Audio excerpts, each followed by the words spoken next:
Can you hear me? Yeah? Okay.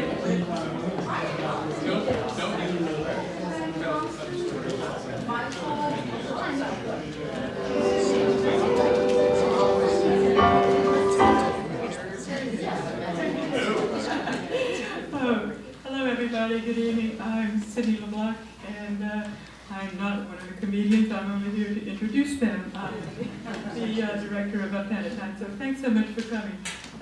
You know, this is our 5th show at the library, and they're all so much fun. We're really, yes, can you believe it? 5, I know. Seems like more, right?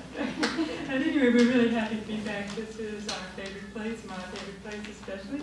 And I think many of you here know that this library is really a New York treasure. I'm going to hide the library for a minute.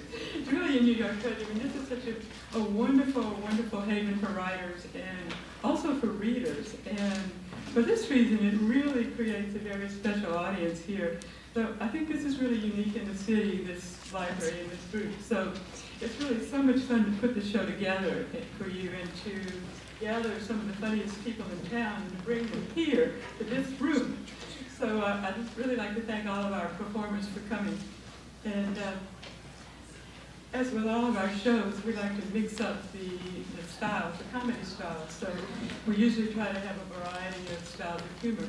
And so tonight we have a especially interesting lineup. We have 2 brilliant rising young stand-up comedians, Emmy Blotnick and Jocelyn Chia, and one of our favorite writers, Jim Shepard. And we have a physician, Dr. George Lombardi. This is the first. He's also a master storyteller. And James Harvey, a musician, is a musical comedy writer and also a comedian. James will also be playing keyboard tonight. James?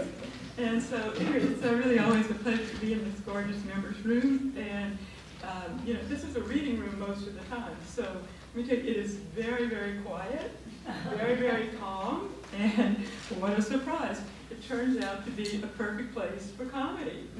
It's really, it's a perfect place to have a great time, and that's exactly what we plan to do tonight. So thank you all for being here.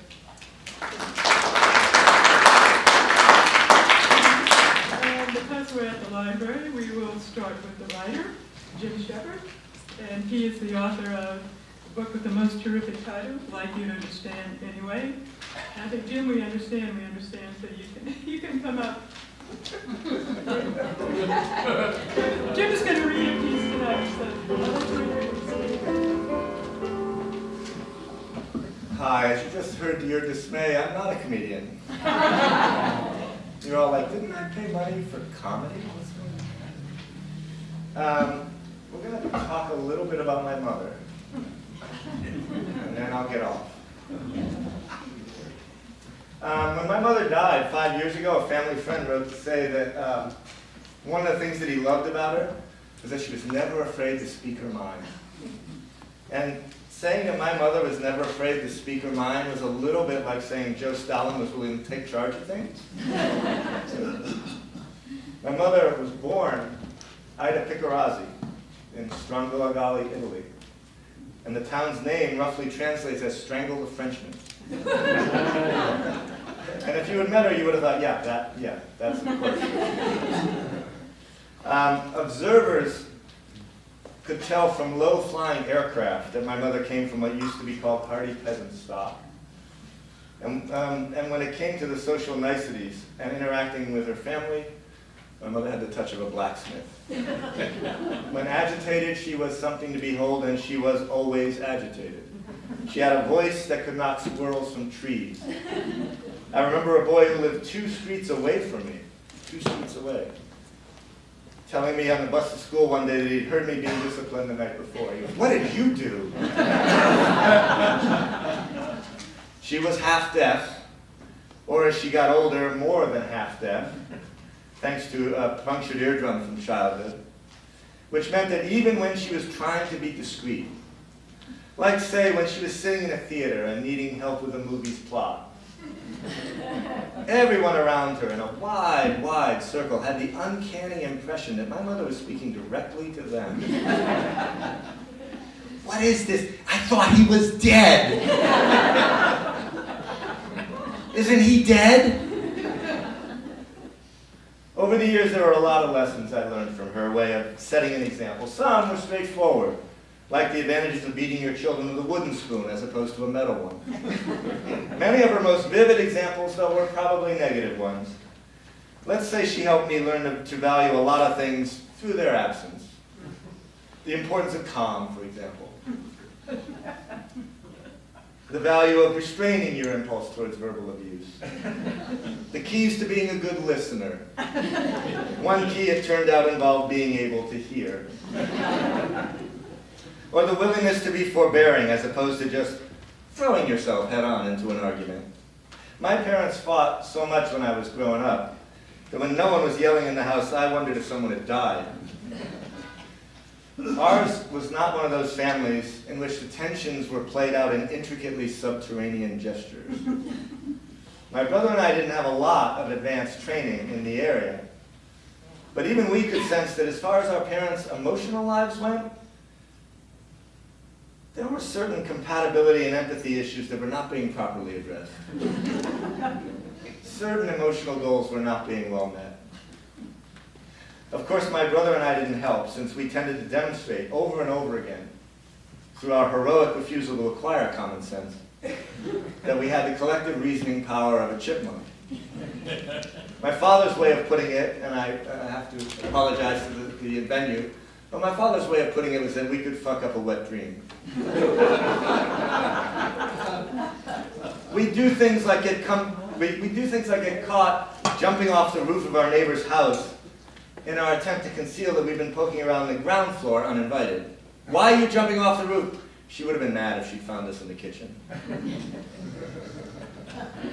And Ida might demonstrate her disappointment with our judgment, as she did in that particular case, by slinging the humidifier she had just filled across the length of the kitchen. As I recall that the reservoir's rubber-sealed cap ricocheted off the ceiling. Ida also had that generation's characteristic response to their children's complaint that they shouldn't employ violence. That outraged sense that they would reestablish the parental prerogative by employing violence with every single syllable of their response. You know that one? I'll show you who can't employ violence. You know that one? But Ida wasn't only our local version of war-torn Syria. She was also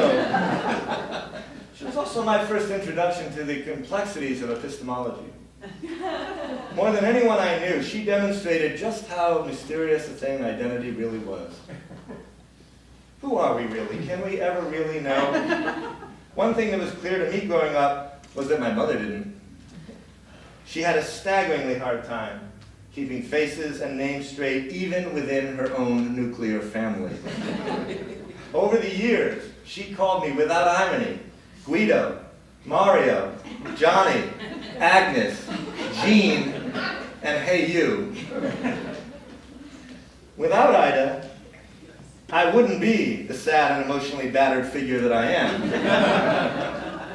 But I also probably wouldn't have become a writer.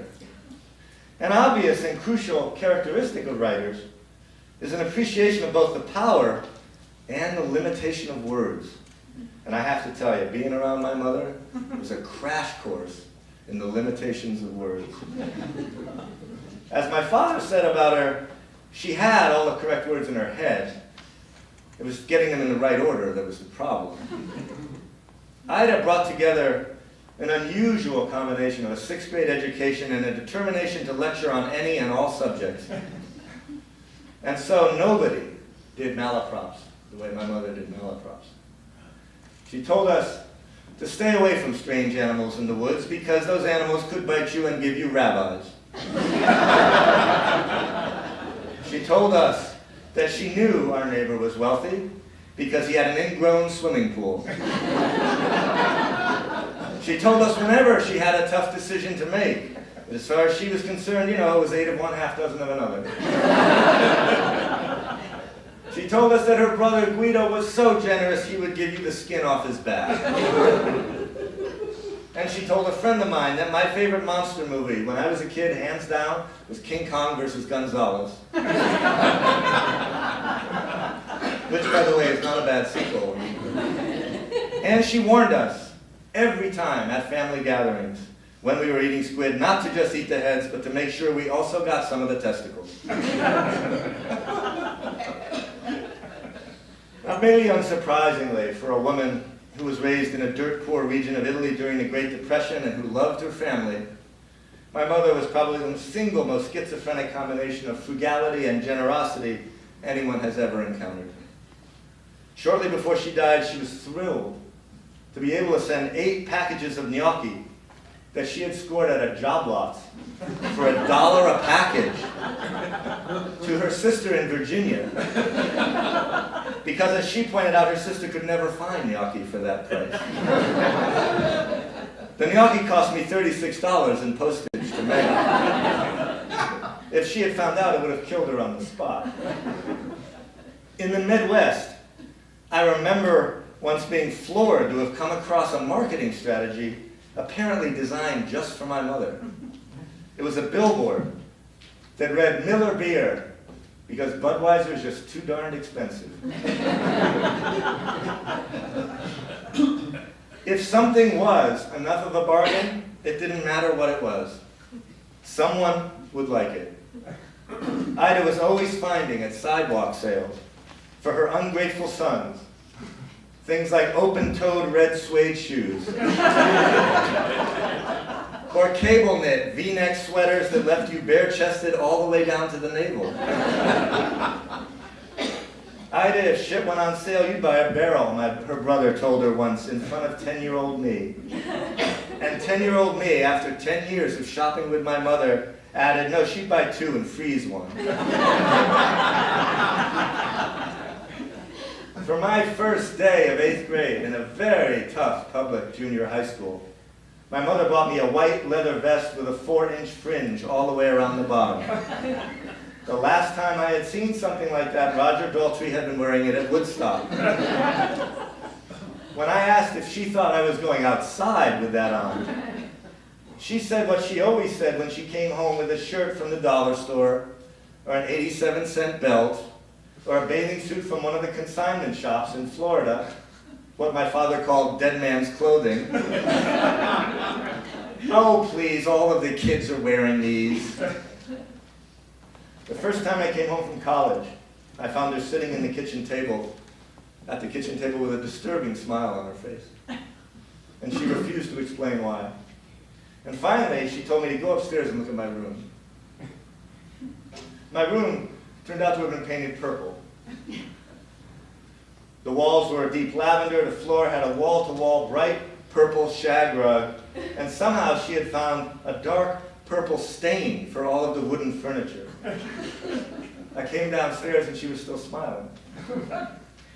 "Why is my room all purple?" I asked. "The Vikings," she answered. "Why is my room all purple?" I asked again. "You like the Minnesota Vikings," she explained, as if I had forgotten. "I like to watch them play," I said. "I don't want to live in their color." It turned out that she had spotted the rug at a going-out-of-business sale. Somehow, that bright purple shag rug had still been available. Think about that. Besides having installed a rug that probably lowered the resale value of our house by $2,000.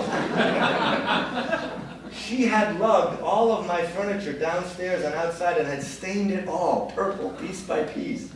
And then had hefted it all the way back upstairs. She probably roped my poor father into the project as well. It had probably taken them 3 full days to make my room that horrifying. Ida would have been one of the first to tell you that she didn't get depressed. And I'm willing to back her up on that, although boy, could she get unhappy. She liked to say when she was happy, she lit up a room. But when she was unhappy, well, I've seen grown men run out into traffic rather than face that. Ida was, I hope it's clear by this point, what we used to call a force of nature. Whatever else she was, he said, coughing to death. Whatever else she was a continual reminder not to do things halfway. When she wasn't beating us or screaming at us, she was loving. When she wasn't incredibly disappointed with her family, she was devoted to it. For all of the battering, all of us turned out to have been unbelievably lucky to have been in the track of her storm. Wherever Hurricane Ida passed, there were branches down and there were leaves all over the place, but when the rain stopped, it turned out the clouds were washed and beautiful, and the sky was pretty much gorgeously clear. Thank you, everybody. Next up, we have a first for Uptown tonight. We have a physician, Dr. George Lombardi, who is also a wonderful storyteller. And tonight he's going to tell us a story that, in some ways, it's like a classic hero's journey tale. But that's just part of the reason it's so unforgettable. So please welcome Dr. George Lombardi.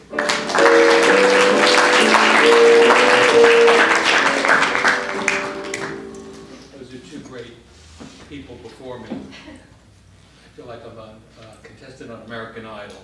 I'm going to tell you a story that's true. It happened close to 30 years ago, but for me, in many ways, it's always close to me. So here we go. So it was a Saturday afternoon in 1989, and I was home alone in my Manhattan apartment unpacking boxes, and the phone rang. And a woman who I did not know started to interrogate me. And she asked me, "Are you Dr. Lombardi? Are you Dr. George Lombardi? Did you live and work and do medical research in East Africa? Are you a specialist in infectious diseases? Are you considered to be a specialist in tropical infections? And would you consider yourself to be an expert in viral hemorrhagic fevers?" At this point she paused and she, to catch her breath, and I jumped in. I said, "Who are you? Why are you asking me all these questions?" And she apologized, and she introduced herself and said she was the personal representative of a world figure and a Nobel laureate and someone who was suspected of having a viral hemorrhagic fever, and she was calling to ask if I would consult on the case.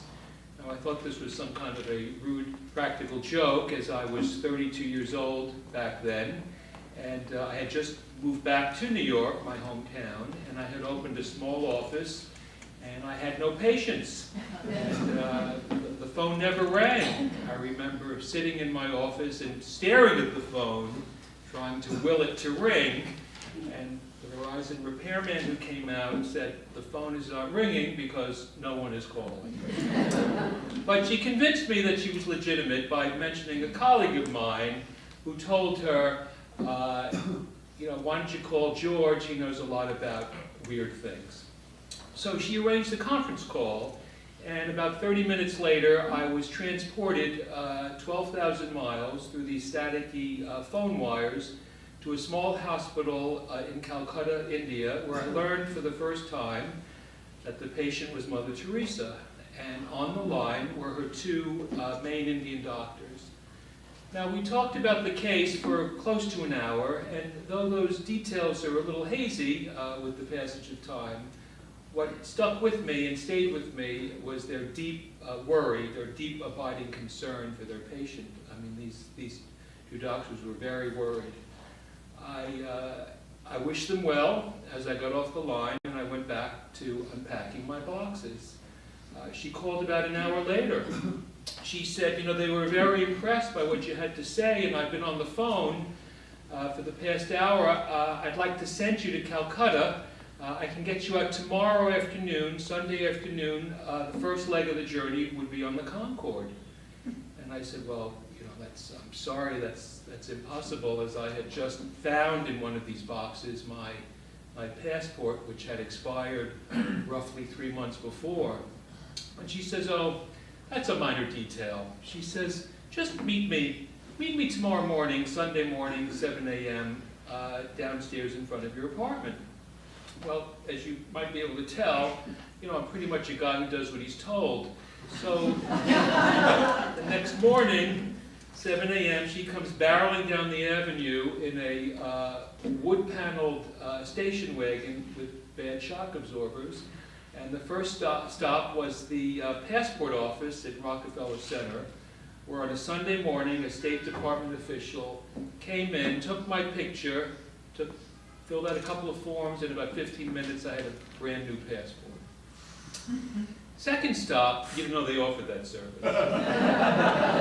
Second stop was the Indian consulate, where again on a Sunday morning, the entire staff came in full dress uniform, as I recall, and they offered me an honor guard procession that I walked past into the consul general himself, who affixed the visa, the Indian visa, to my passport. And as he did so, he leaned in and he said the following. He said, "We bestow our blessing on you, my child.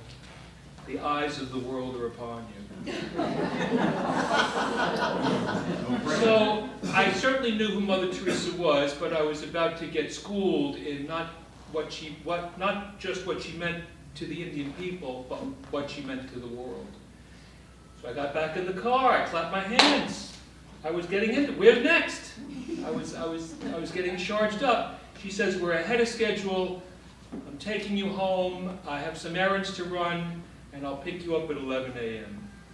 Sure enough, 11 a.m., tires squealing, she pulls up with one addition. In the second seat of this station wagon were 5 Sisters of Charity, 5 nuns, who were wedged in to the second seat, sitting bolt upright as if on a perch, as I recall. And I got in the front seat, and we made introductions, and they started to give me things, you know, small envelopes, packages wrapped in burlap and tied with twine. If you see Sister Raphael, please give her this. If you see Sister Narita, please give us this. So I was kind of like a courier. It's all before Homeland Security. And as we're heading off to JFK, I asked sotto voce, why are the nuns, why are they coming? Why, they could have just given you these packages. I don't understand why they're coming to the airport.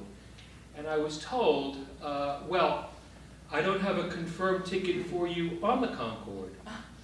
So my eyes widened, and she says, the sisters are going to go up and down the line of ticketed passengers and beg until someone gives up their seat. So I stood off to the side, just out of earshot, as I watched this scene unfold, and these 5 good women, these 5 women of God, surrounded the first businessman. And he looked at them and listened, I could tell, quite intently, and he looked back at me, and he looked back at them, and he shook his head. He said, I'm sorry, I can't help you. They moved on to the next person online. And now I could hear their voices, which clearly had been raised, and they were kind of flailing a little bit. And so they were very agitated and excited. And this poor guy, he gave up his ticket in about 30 seconds.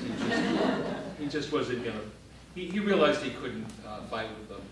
They came towards me, these 5 women, in a line, and they offered me this, they came towards me and they handed me this ticket as if it was an offering, and they had small upturned smiles on the edges of their face, the nun equivalent of a high five. And I wagged my finger at them. I said, I saw what you sisters just did. You are really little devils, and I'm going to tell Mother Teresa, and you're all in big trouble. Anyway, they laughed. It broke the tension. Next up, Calcutta. 24 hours in flight, 100 degrees, 100% humidity. And I was met on the other side by my own personal private security detail of nuns who formed a flying wedge, took me right through baggage claim and customs, and delivered me forthwith to the hospital, including my luggage. And the doctors were waiting for me. And no niceties, no introductions. What's wrong with her? Was their first question. I said, I don't know. I just got here. I said, I'd like to see the patient. So we went to the room, and that Mother Teresa was in, and she was surrounded by always by her sisters. And introductions were made, and she beckoned me to come closer, and she called me forward, and I thought I was about to receive another blessing, and she said the following, I will never leave Calcutta. It's not an option. If you can help the doctors here, so be it. But I will not have them embarrassed or humiliated in any way. She says, I need them. They run my hospitals and my clinics. And she shooed me away. She just kind of banished me. So I went to examine her, which is, you know, what a doctor should do. And every time I had my stethoscope, every time I tried to take her gown down to listen to her heart, they lifted the gown up. I pulled the gown down, the sisters lifted the gown up. And this kabuki type dance went on for several minutes. And then just out of sheer exhaustion, I banished them all. They had to leave. I finished my exam, and I did what an infectious disease specialist does. I did my culture plates and my zinc prep and my Buffy coat smear, etc. And we agreed, the doctors agreed we would meet as a group tomorrow, first thing Monday morning. So I went down to the lobby of the hospital to look for my ride. And I walked out of the lobby and I walked through the entrance and out into the parking lot. And I saw this, it's now dusk, it's this orange glow. And my eyes were adjusting to the light. And I realized that what I was staring at was approximately 10,000 well-wishers, 10,000 pilgrims, if you will, holding a candlelit vigil. So I fought my way through, and I got into my car, and we went directly to the hotel, where I poured myself a double. And I ordered room service, and I turned on the TV thinking that the local news would somehow distract me from, you know, the day's events. And there I was on the local TV news, video footage of me that night and every night. Footage of me, the same footage I find of me entering and leaving the hospital. With the journalist's remarks were, Dr. Lombardi's come from America to attend to Sister Teresa as she marches closer to death. And I was struck by that. It still bothers me to this day. The next morning, we all met. The doctors met every morning, twice a day actually. We met first thing in the morning and at the end of the day. And she was clearly getting worse. And she wound up on a ventilator in their version of the intensive care unit. And she was in the throes of what is known as septic shock, which was described as the rude unhinging of all the mechanisms of life. And it's a description that's made 150 years ago, and it is as apt a description today. Things brightened a little bit on the third day, because the most beautiful sight I've ever seen was that these culture plates that I had poured on the first day had small dewdrop colonies on them. And this is a sign of a bacterial infection, and this was an important clue in the diagnosis. And I had a concern that a pacemaker that had been put in several months before could be seeding her blood and causing this sepsis. And the other event that happened on the third day was that the Pope's cardiologist arrived from Rome. Now, he was a very handsome man, and straight from central casting. He had a head of silver hair and a Brioni suit, an Hermes tie, and Gucci loafers. And when we met as a group, and I told the doctors excitedly, because I knew I was on the right track, that this was sepsis, it had a bacterial, mechanism to it, and this pacemaker that had been put in, I didn't know this at the time, I found out later, had been put in under the instruction of the cardiologist I just described. And I said, this pacemaker is the problem. And he erupted Vesuviously. absolutely out of the question, he bellowed. And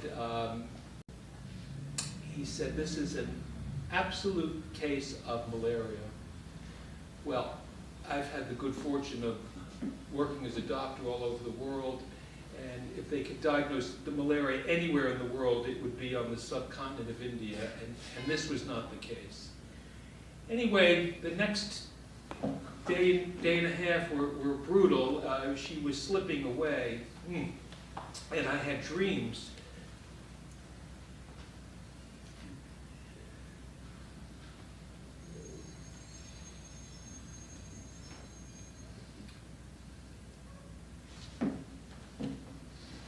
I had dreams that she was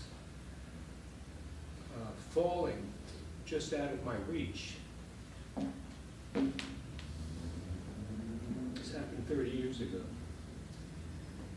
And on the 5th day, I changed my tactic. And instead of entering the hospital through the side door to avoid the crowd, I walked through them. And I was recognized from this film footage on TV, and I was embraced by them. And I was bolstered by them. And they gave me courage. And we met as a group, and I made an impassioned plea that this was septic shock, that the patient was dying, and this pacemaker had to be removed. And I sat down, and Dr. Brioni, as I came to call him, approached the lectern, and he carried a small medical reference book that a lot of doctors have, the Merck Manual. Maybe you have it in your collection. He had the Italian version called Merck Manuale. And in a scene right out of Shakespeare, as he spoke, he pounded this lectern. If you listen, boom, boom, boom, to this American upstart, boom, I will not be held responsible. And I looked around the conference table in this small, somber conference room, and I looked into the eyes of these courtly, elegant Indian physicians, and I saw that in that moment, in that instant, that they had lost respect for him. In a fraction of a second. They asked us to wait outside as they considered their options. He sat there elegantly attired with 2 equally elegantly attired attachés from the Italian consulate. I sat there with my socks and sandals. And they called us back in about 10 minutes and said, we've decided to go with Dr. Lombardi. And this other doctor silently and somewhat sullenly packed his bag, left the hospital with his entourage, went directly to the hospital, and flew out of the country. So I didn't want to lose the moment. I said, let's get that pacemaker out. And I was met with, you want it out? You have to take it out. I said, I've never done that before. Yeah, but you're the one that wants it out. We don't want it out. You want it out. So I was afraid they were going to change their mind. So I went down to the intensive care room, and I got a basic tray, and I got the most competent nurse on the floor, and I banished the nuns. And the pacemaker box, came out fairly readily. It's close to the surface, and anyway. But the wire that was sitting in her right ventricle, had been there for several months, was tethered into place, and it was stuck. And I just could not get this thing to budge. And I started to panic. And I remember feeling very, very, very nervous, and my glasses started to fog up. Anybody who has glasses knows that's a very unpleasant feeling.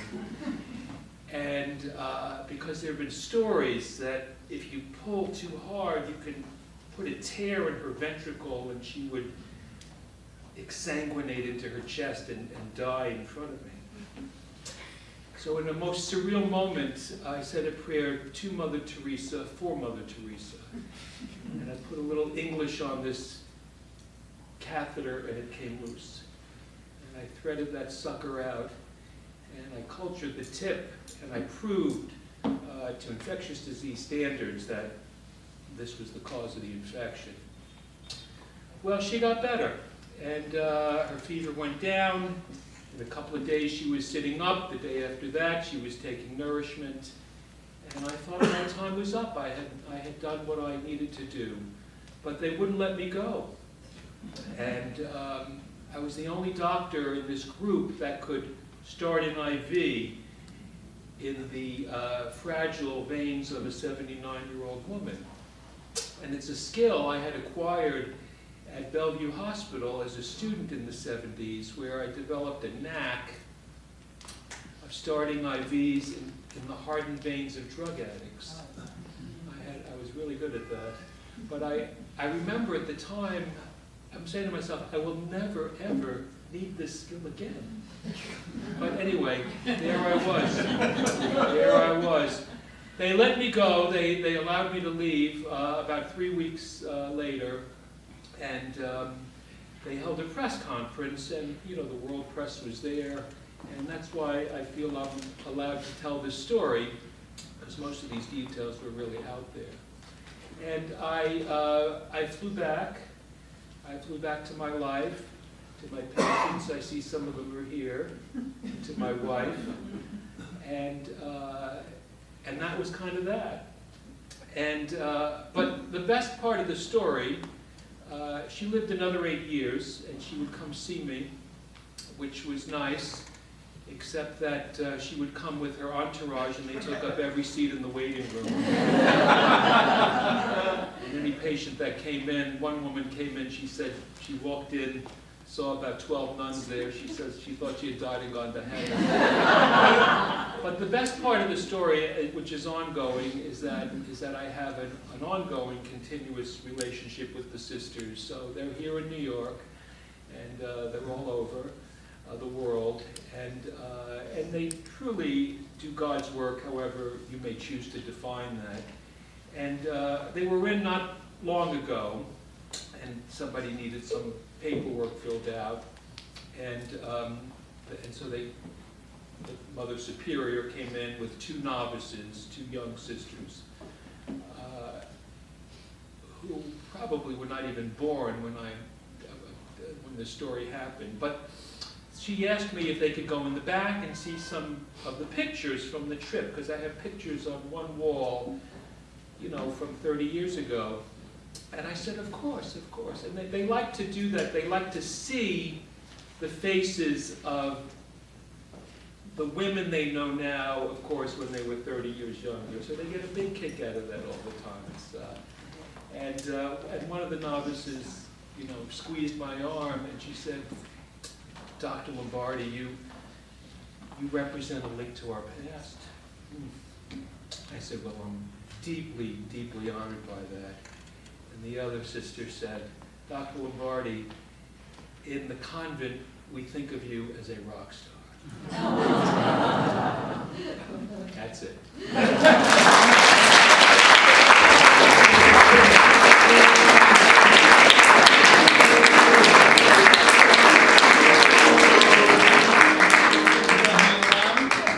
For you, I will. Well, I can tell you, Dr. Lombardi, I am a connoisseur of nun stories, and that is the best. Thank you very much for telling us. So, next up we have Jocelyn Chia, and Jocelyn is a wonderful comic. She won the Ladies of Laughter competition in 2016, and she was a finalist for New York's Funniest competition in 2017 at Caroline's on Broadway. In addition to her prize-winning comedy, she's also a 2-time winner of Story Slams at the Mod. And so, those of you who remember Jane Condon, who was the Greenwich humorist, she has recommended Jocelyn to us. So it's great when these comedians bring their friends. So, Jocelyn.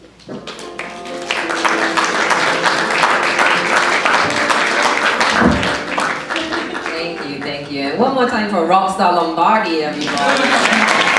Awesome. And what up, rich white people? How you doing? And the one Asian guy over there working. I'm originally from Singapore. I went to an, oh wait, I can't do that joke. I saw what happened to Emmy. So, do you want to hear it anyway? Yeah. Really? All right, don't say I didn't warn you. So, I went to an all-girl Catholic high school. Anyone else here? A slut here? 5 people like that, all right. So I was given a Chinese name, Bi. I asked my dad what it meant, and he said, oh, your name means needs to be hardworking. I was like, wow, you should be called needs to be a better dad. Okay, fine, what does my sister's name mean? And he said, oh, her name means great beauty. Really? I'm your firstborn child and she gets great beauty? Can we go back to the good old days where the second daughter gets abandoned? Like, do you really take your firstborn child into your arms, gaze upon my baby face and say, yeah, let's save great beauty for our second child. This one looks like she's gotta work hard. And my dad was like, okay, calm down. It's better to be hardworking and pretty. Really? Do you know any guy who goes around saying, hey, you know what kind of girls I like? Those are really great, oh yeah, work ethic. Yeah, check out that chick I got with last night. Employee of the month. Last night we had a 3-way conference call. My brother was born at a time where parents were getting money for having a 3rd or more child. So when he was born, my parents got $20,000. So his Chinese name is Xie Jian Shui, tax refund. I came to America for college. I went to Indiana. Anyone else here? Suck at life choices?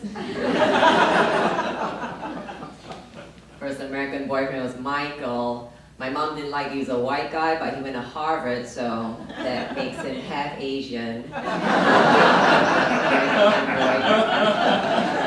go to Harvard? No, my girlfriend's from Harvard. Your girlfriend? Where did you go? I was Queens College. Queens College? Oh, loser. When I first met Michael, he was trying to flirt with me. He was touching my leg. He's like, oh, I love what you're wearing. What is it? I was like, oh, thank you. It's pants.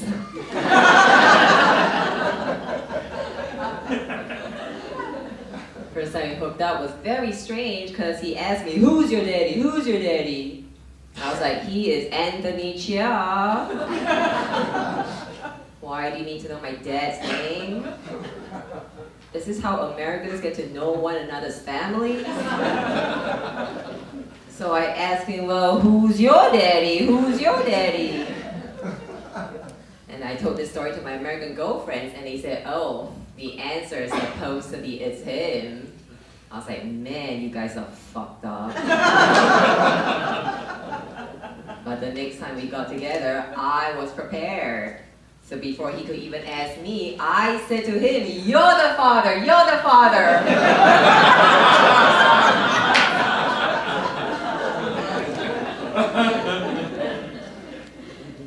I want to play a trick on the barista at Starbucks, and so I went there, and he asked my name, I gave my Chinese name. I was like, my name is Xie Bi Zi. And he said, how do you spell what you said? And I said, oh, first you draw a house with a picket fence and a pond. That is the first letter. So he just wrote Jackie Chan. I went to France. Who here has been to France? Clap it up. Oh, did you learn that French can't speak English, but they won't? So I tricked them to speak to me in English by first speaking them in Chinese. I went up to this French guy, I said, Ni hao ma. And he said, "Parlez-vous français?" which means, "Do you speak French?" And I said, 你这个大笨蛋大肥猪神经病王八蛋他妈的 which means no.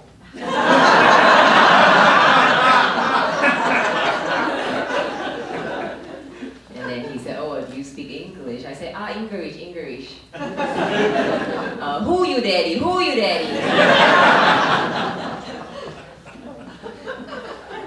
The life coach is always giving me dating advice like, "Oh, don't worry, you'll find love when you're not looking for it.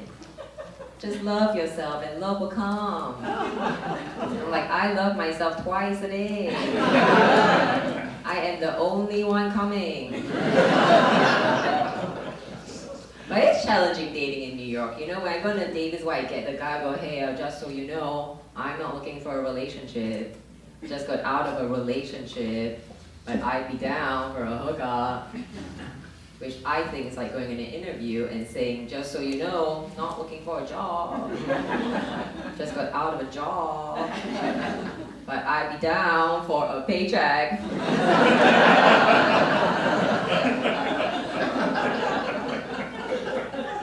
I was so sick of this. I started using reverse psychology by being the first to tell men that I wasn't looking for a relationship. And guess what? Guys really like that. I once went on an 8th date with this guy. 8th date, when he told me he wasn't looking for a relationship. I was like, "Too late, you're in a relationship." "Tomorrow we're going apple picking."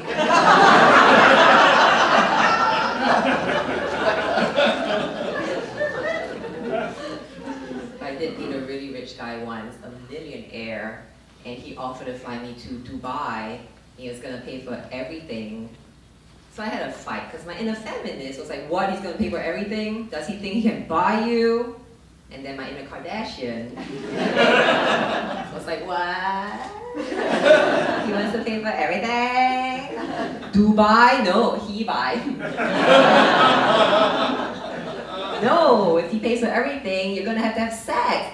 "Oh my God, he's going to pay for everything, and I get sex." Hashtag winning.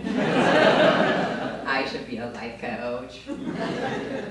I actually am dating someone right now. We have not had sex because I am old-fashioned. I want to wait until he's 18. I'm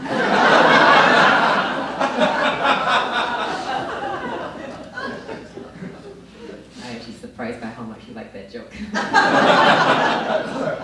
But have you heard that women tend to go for men who remind us of our dads? Emmy, in therapy, did you talk about that? Oh yeah. I know I go for men who remind us of our dads because my men always tell me how beautiful my sister is. I actually left my job to pursue my dream of being a comedian. And now that I'm living my dream, I dream of getting a job. All of you with jobs, if you get hit by a car, you have health insurance. If I get hit by a car, I have to die. I went to the doctor the other day. Well, actually now I have Dr. Lombardi, so I'll just give you a call. "Hey, doc." Sure. So I went to the doctor the other day, and the nurse asked me, "Oh, what insurance do you use? Blue Cross?" I said, "No, fingers crossed."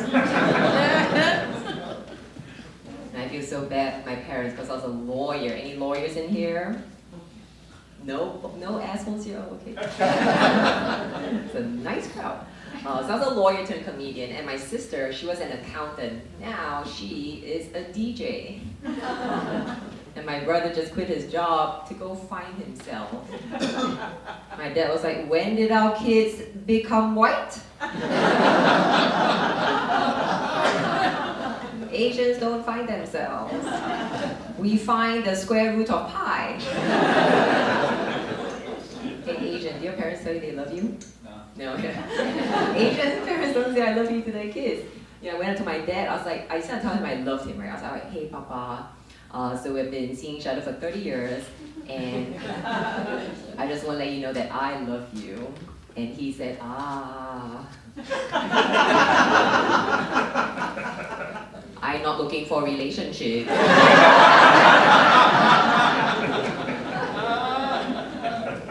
And my mom isn't supportive of my comedy career because she thinks there's no money in it. So I told her, "Well, Chris Rock made $60 million for his Netflix special." And she said, wow. Does he like Asian girls? I was like, Mom, I'm not gonna be dating the Chris Rock. She's like, not you, Great Beauty. And my best friend, she's a New Yorker, but every time she gets into trouble, she'll just whip out a Southern accent. Do you have any Southerners here? Yes. Yes, and you know how charming your accent is to New Yorkers, right? So once we got pulled over by a cop, and she was like, oh, lordy lord, was I speeding? I was just trying to get home, mama, she's sick. I got chicken soup at the back of the car. I was like, girl, at the back of the car is weed. But it worked, so the next time I got pulled over, I spoke in Chinese. I was like, oh, 我不知道,我什么都不知道. And he's like, I know you speak English. I've seen your work online. But then he let me go because it turned out he is a fan of Asian porn. Because I know sometimes Americans cannot tell Asians apart, right, sir? And you know how I learned this? Because back in college, when I went to the bars with my Asian posse, we could all get in with just one ID.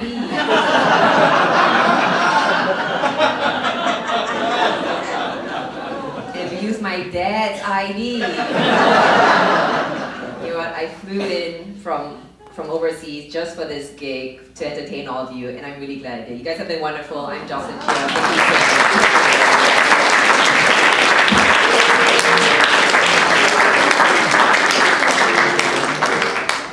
so Jocelyn, it was worth every minute of your time. Thank you.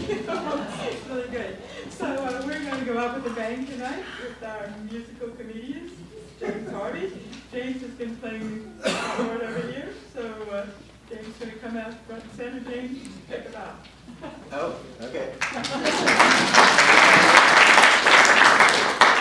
It's been great playing for you all tonight, but I'd like to discuss something that I'm sure has been on all of your minds, the elephant in the room, which is that I am bald. And you know, it wasn't always so easy for me to just come out and admit it. And when I first started losing my hair, I experienced all of these confusing, conflicting emotions, and I didn't really know what I was going through until I discovered something called the 5 stages of grief. Are any of you familiar? Yeah, it's pretty well known. I would expect some of you to have heard of it. So I thought I would share my story with you. Maybe if you're going through something similar, or if someday you go through something similar, you'll find some comfort in this. So stage 1, denial.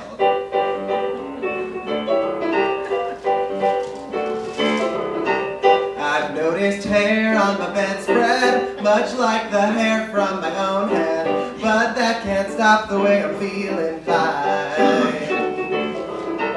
There's lots of hair in my sink and those clumps have sure got me thinking, but I am certain that the hair's not mine, because I'm not going bald. I'm not going bald. I'm not going bald. I'm not going bald. Oh no, no, no, no, definitely not going bald. No.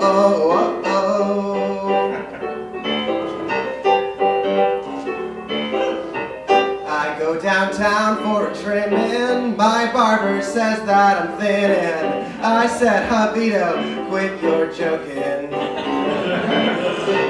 I study my own reflection, see lots of scalp on inspection.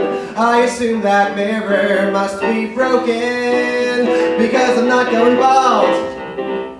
I'm not going bald. I'm not going bald.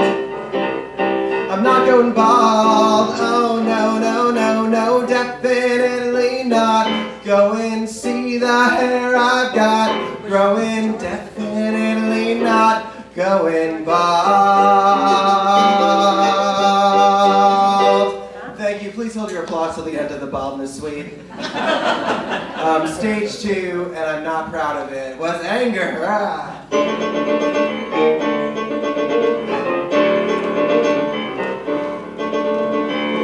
What the hell are you looking at? Haven't you seen a man losing his hair? Got something to say, don't turn away, go right ahead and stare. I know what you all think of me. How you giggle and shriek, so point at the bald man, laugh then keep making fun of the freak. Anyone with a full head of hair, all you're good for is bringing me pain. Like that guy right there, it just isn't fair, he has that perfect mane. Bet you're proud of that mop you got. Got it so fucking thick. Well, point at the bald man, laugh at the bald man. Jesus Christ, what a dick. Damn you, Father, for this curse. Because of you, I never had a chance. You had to spread your balding genes. You couldn't keep them in your pants. And damn all of society for shaming and for judging me. And damn the cruel and wicked God who made my hairline very flawed. If you think I'm a hideous monster, a monster is what I'll become. I'll make the world pay and you'll rue the day you treated me like scum. When the hairless can rise again, how you'll grovel and crawl. So point at the bald man, laugh at the bald man until I murder you all. That was cathartic. Stage three is a bit more obscure. It's called bargaining. And basically this is the stage in which you'll try anything to get back what you've been losing. So for me this meant turning to modern medicine. And after many hours on WebMD and bodybuildingforum.com, I thought I found the perfect cure. A treatment of minoxidil combined with the Propecia pill is all but guaranteed to save my hair. If it costs a pretty penny, it's a bargain for the many ways I'll benefit and side effects are rare. I take a dose of medicine and right away it's kicking in. My skin goes dry, my muscles start to ache. Some discomfort in my chest, but if it helps me look my best, it is a bargain I will very gladly take. It seems that I start gaining weight at rather an impressive rate, and I am not the slightest bit concerned. The dripping in my nose, the gentle tingle in my toes, and the way my scalp initially had burned are a bargain for the hair that has returned. Another minor side effect is that I cannot get erect. I urinate 100 times a day. And despite the diarrhea, it's the perfect panacea. It's a bargain for which I am proud to pay. My feet are numb, my face is flushed, my heart beats in a frantic rush. I vomit and my vision is all blurred. But since terror stopped receding, it's the bargain I've been needing, even though internal bleeding has occurred. I black out for a day or two and wake up in the ICU, surrounded by a doctor and a nurse. They tell me in detail the drugs that made my organs fail, and if I don't quit I'll end up in a hearse. But going back to being bald seems somehow worse. So there I was, in that largely fictional scenario, out of options, and in the most depressing stage of all, depression. What hair I've gained, without a doubt, will shrivel up and then fall out. I know the truth, I can't go on refusing it. I'm losing it, I had a life, a future planned. I'd find a love and take her hand. But no one loves a bald man, no confusing it. I'm losing it, my vanity. I'm losing it, my sanity. I'm losing it. Hello despair, hello frustration. My dignity, I'm losing it. Virginity, not losing it. Can I bear more humiliation? I wish the best to you, my friends, but this is where my story ends.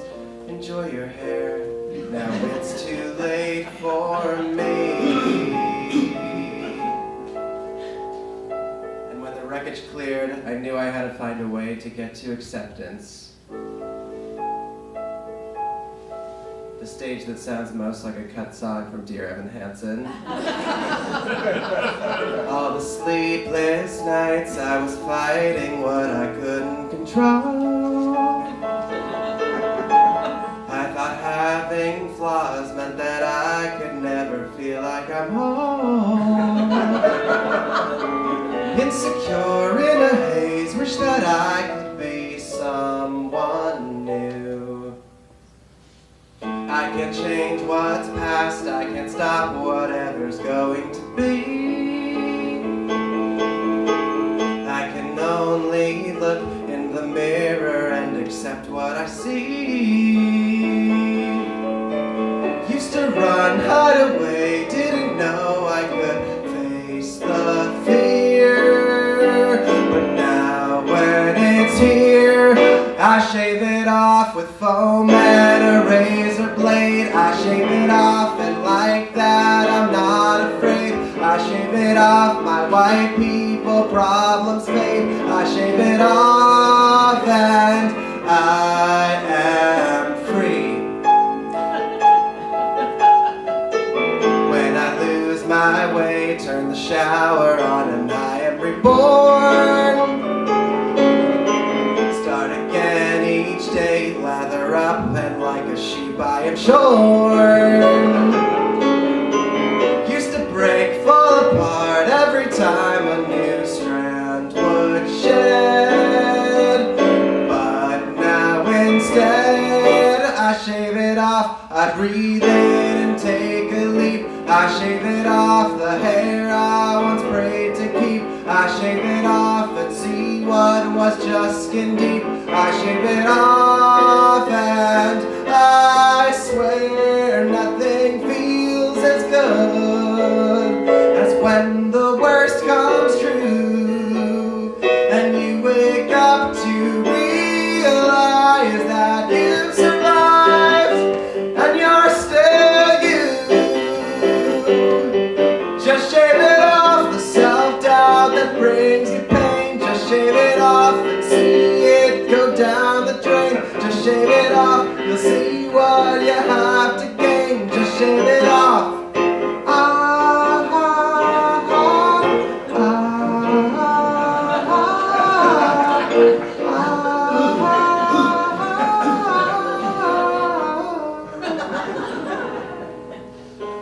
I'm ready to move on.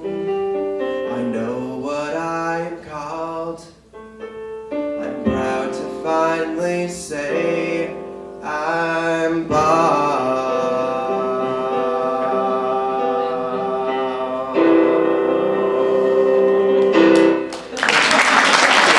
Thank you so much.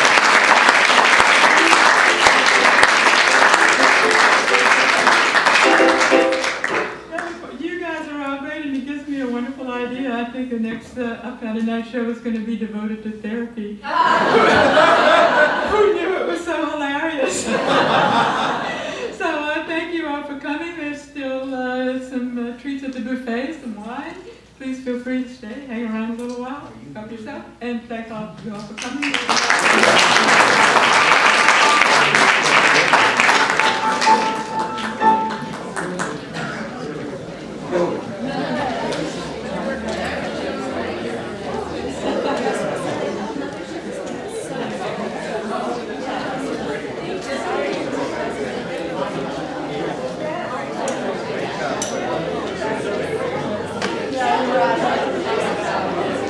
That's good. I think that's what they call it.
You were a good, good plant or whatever. She was by accident. And yeah. Well, yeah, and I was in his career, but I was quite a just rewriting. Die. I do. Eventually, that's my one and only.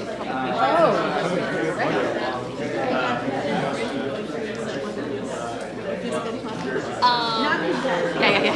But some kind of something help. Yeah, I do think writing is general.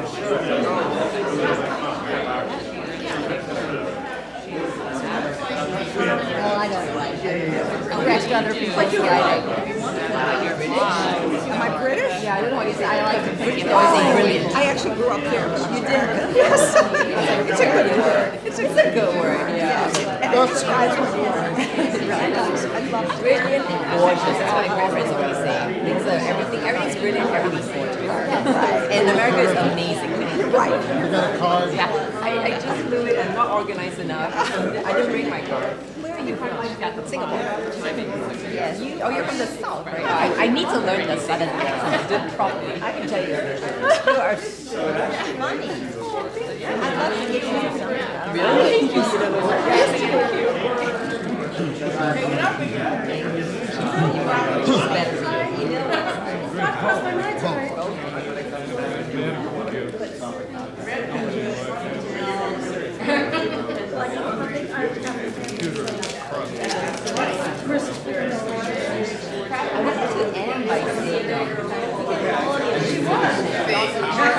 Oh, y'all look cute. So Instagram days. I didn't know that would be funny.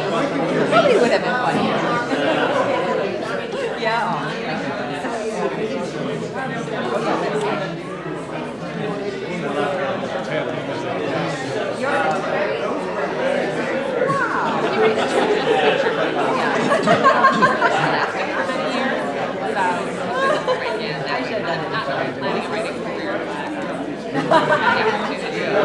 But it worked. I mean, kind of.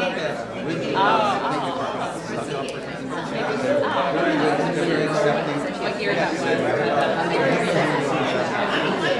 Maybe when you want to see the internet. I don't want to play that. Yeah. A lot of people. Jocelyn Chia as well.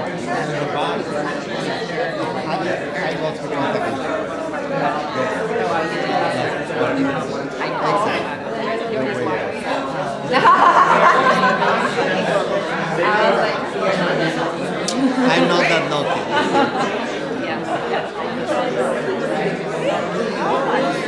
What's your name? Yeah. Oh, yes. Oh, you want to And even for something coming on right now, I guess something is, I think edgy is on demand, and that's not always the side.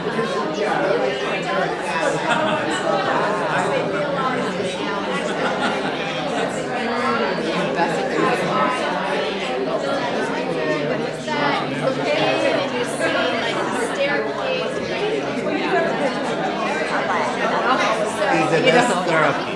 I never seen him laughing so much. Right next to me. Yeah, we can. Thank you so much. Because it was hard for me to actually make it, right? Because I was overseas. I was like, when's the next one? She's like, oh, you don't know, maybe next year. Actually, no, I made it in New York, but I haven't been overseas for this year. Yeah, I was in Singapore. In New York, actually, quite a few of the comments about Old City, Caroline,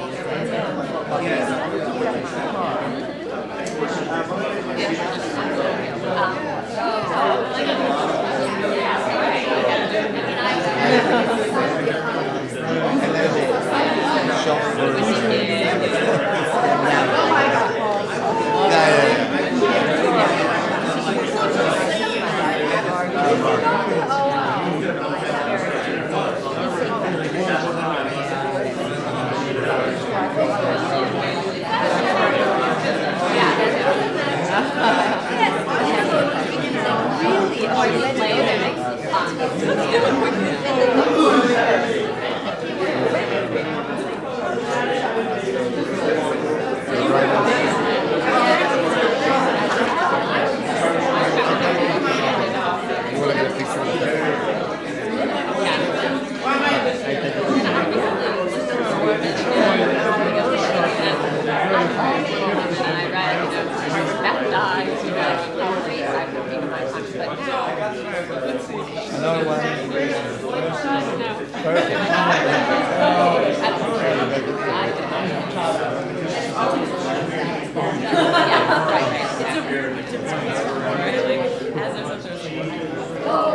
There, I could have written an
Everybody say infectious disease. One more. 3, 2, 1. Thank you.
Because most of them aren't funny.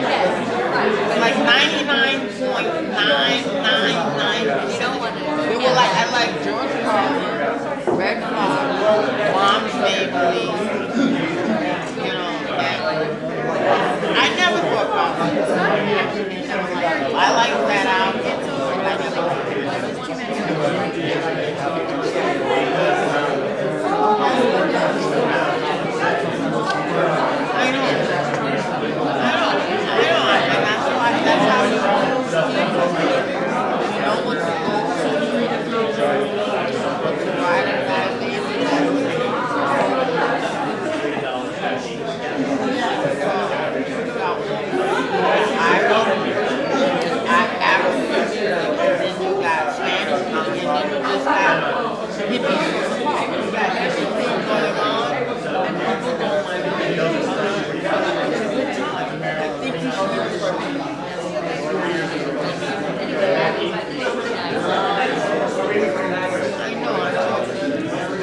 That's like a joke, yes. You don't remember that was a joke. Mushroom walks into I got a friend.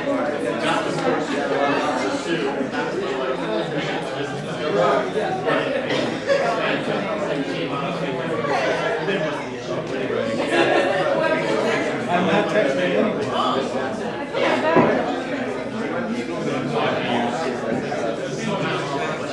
7 years ago.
No, but okay. Thank you so much. Really fun.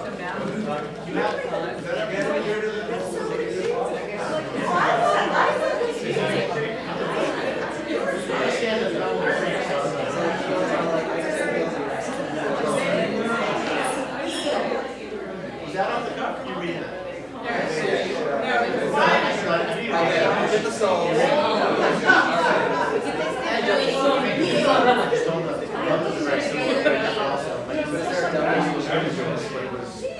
That's it? There's no joke. I'm trying to share yours. I got a few laughs. She's 94, so that one was good. That's just the joke work. The meaning of me is the same meaning.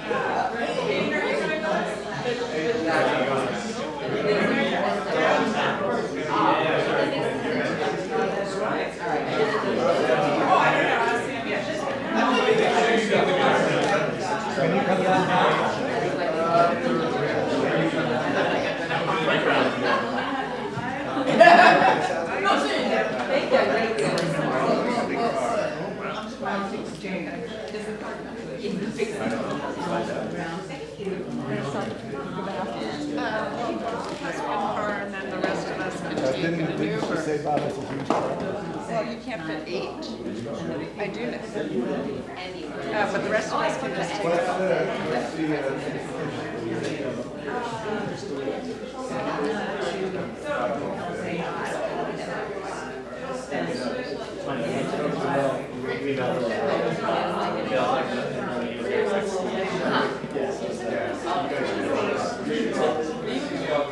The hardest thing in the world.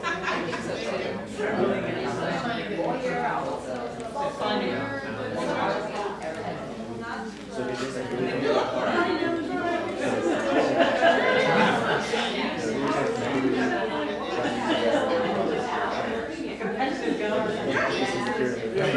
Yeah.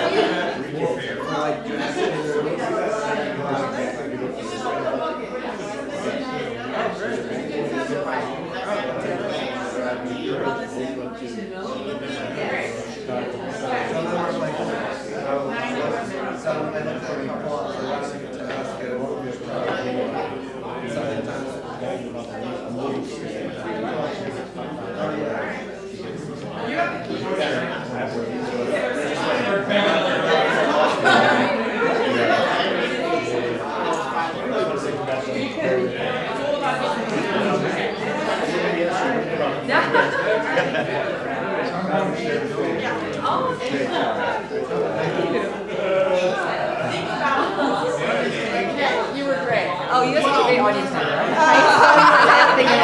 was was like, this girl gets me. It's like when I give readings, I'm like, find the good face. But I was just saying to these guys, my Chinese mom has lived in New York for 50 years.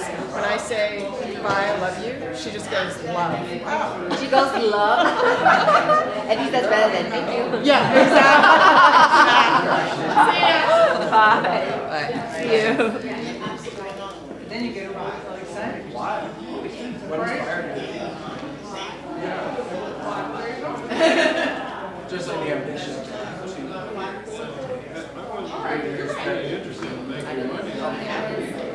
She's really terrific, yeah. Oh, appreciate it.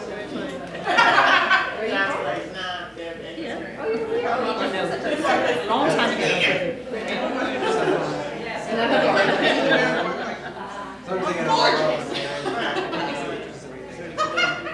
You enjoyed it?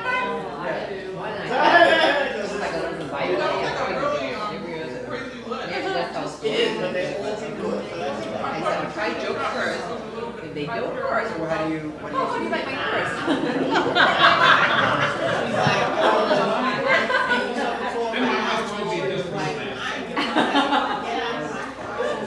Quite good idea. That's why you came on there.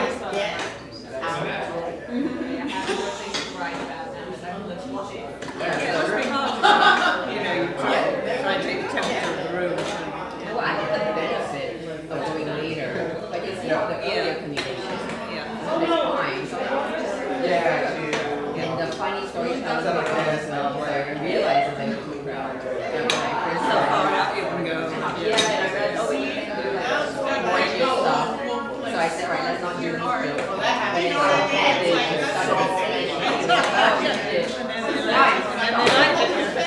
saying, no, they didn't. What's that? Maybe on the desk or like Pardon me? sorry. Or I can go down. No, it's fine. It sounds like you travel a lot. I do. You guys are doing good, good. Good, thank you. That was a fun group. Those of us, my parents, so I was like, Really great. How long have you been doing it? This is full time. I said Mary. Mary's great. I know. Yes, me too. You know, So you do like Caroline? But I don't think completely stop. I am gonna move with No, it's money. Maybe after you said that, like, oh, maybe. But you know, like you said, there was so much heart. it's not, you know, this was good. But I always like your call, good guy. But today, this is not. Back in the morning, you Yeah, he was cheering up. First Saturday night. She's not. And it's not because I was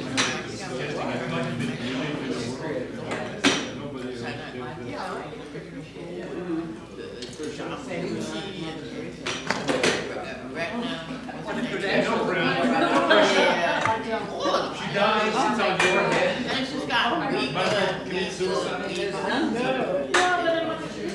not. When I look at it, to me, what's his name, Ben Affleck. It's not on you. You ever watch the whole thing? Very good man. Sometimes I don't think I relate very well to them because it's a different time. I just got her to Well, we had different presents. Oh, that's sweet. For people living in the time, I'm sure, but I didn't call me so cultural. Yes, thank you. You're Right the back. great caretaker. My husband. You don't see a bow on it. A bow? One of his pulled out of hook, so I'm wearing this jacket. It's a lot of hard work to be on stage. Yeah, you can be naturally funny amongst friends. That's something natural. I know, I'm pretty bow I love your piece. So you didn't have to worry about it. Yeah, and I just wanted to make all like. What color? It was green. It's okay. It's the double.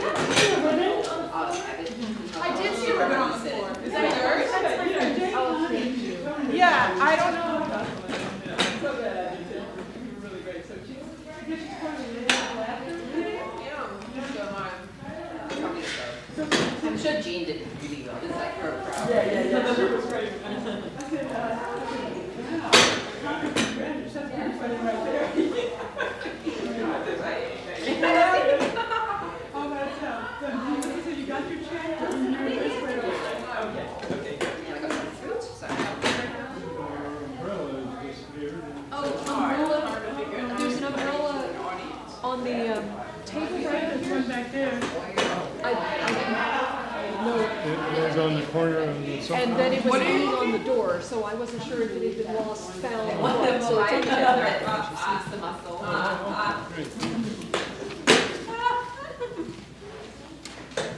I'm so surprised there were no lawyers here. Well, maybe they didn't admit it. That's true. So many lawyers in legal law, I don't quite get it. What is so hard? What? I think the hours. Well, for big law firms, it's terrible. Hours are terrible, yeah. I used to work in Lombardi. Oh, you didn't see Harvey, well. Okay. Had no personal life. Okay, no problem. But he loved it. Love it. Wow, really? Yeah. Loved it. It's like never deal with the technical managing the assets.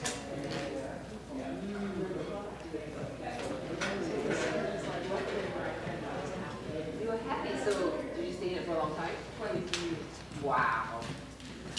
That's great then. I mean, to be able to love what you do is so lucky, and then be paid good money to do what you love. Wow, that's the best in the world.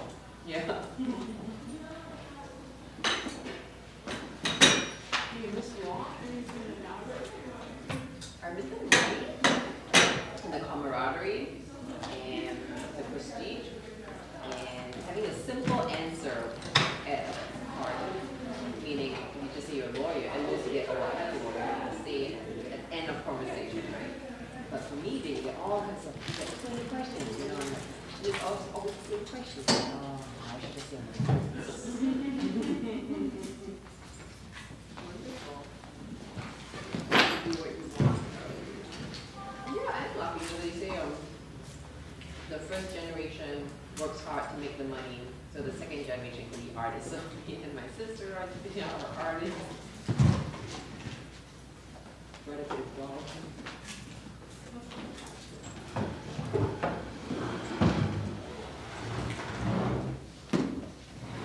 Surprisingly fun. I didn't think a library could be this fun. That's what.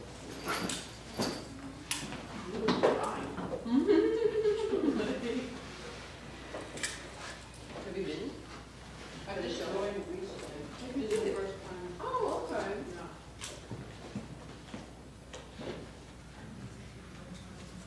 It's a wonderful thing. It's so beautiful. What makes it so special?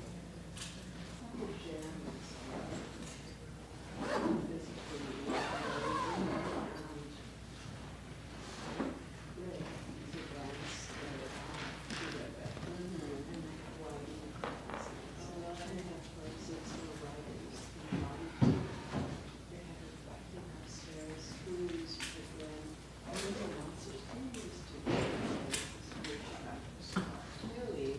Oh, how nice. I mean, I've only been to like the New York Public Library recently. This was just so beautiful. This looks like a Harvard University. This is like an Ivy League university.